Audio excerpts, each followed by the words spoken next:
శ్రీమాత్రే నమః. అందరికీ కూడా ముఖ్య గమనిక, నవంబర్ 30వ తారీఖు నుంచి శుక్రమోద్యమి ప్రారంభమవుతుంది.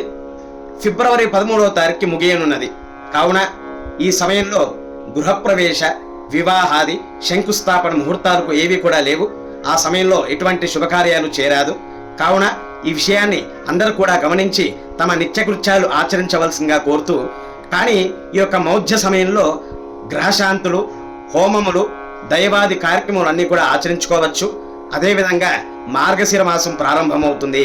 శ్రీకృష్ణ పరమాత్ముడు అన్నట్టుగా మాసానాం మార్గశీర్షోహం అని స్వామివారు అన్నారు.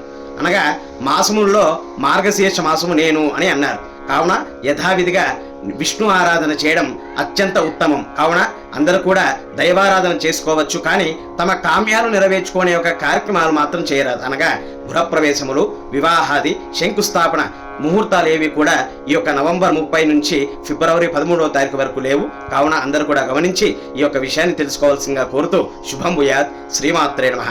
అదేవిధంగా మా విప్రా టీవీ ఛానల్లో కార్తీక మాసంలో నిర్వహించిన కార్యక్రమాల యొక్క వీడియో అప్లోడ్ చేయడం జరిగింది. కావున అందరూ కూడా వీక్షించి ఈ యొక్క ఛానల్ని ప్రోత్సహించవలసిందిగా కోరుతూ శుభం భూయాత్. స్వస్తి.